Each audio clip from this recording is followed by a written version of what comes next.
A kick in the teeth. That's how some Nebraskans feel about being removed from the state's current vaccine priority group.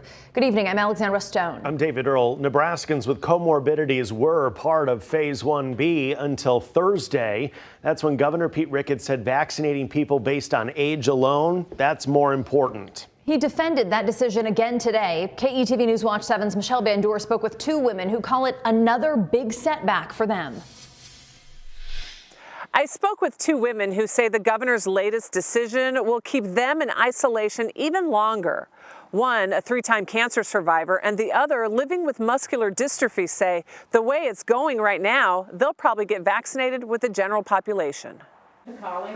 Born with a rare form of muscular dystrophy, I'm independent, live on my own. The debilitating disease affects Melissa Niles' ability to walk, her speech, and breathing. If I was sick for 2 weeks and totally, on a ventilator or just even in bed for a week, I would never get back to how I am today. She's stayed isolated in her home with few visitors this past year. I'm not on any list or in the government. The government doesn't have me on in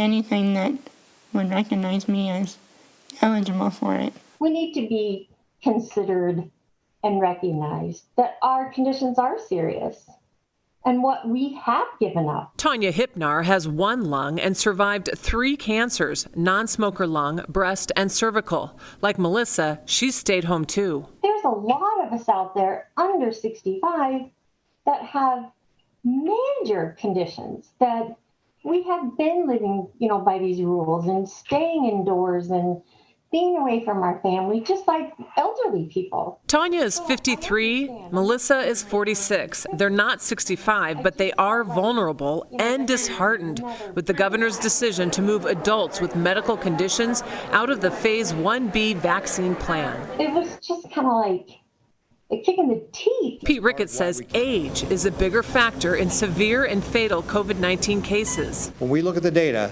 we see that age, and this chart really demonstrates it, the older you are, the more likely you are to have that severe result that ends up in death. Tanya lives by the mantra, never give up, and that's what she'll do while waiting even longer for her turn to get the vaccine.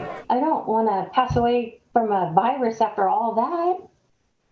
I'm going to fight, and I'm still a fighter. I want to know I'm on a list. That's all I want, is reassurance that I'm not going to be forgotten. Michelle Bandour, KETV, Newswatch 7.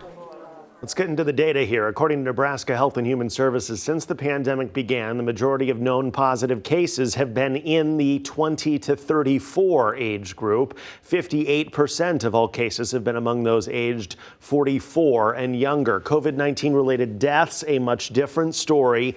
83% of the deaths in Nebraska have been people over the age of 65.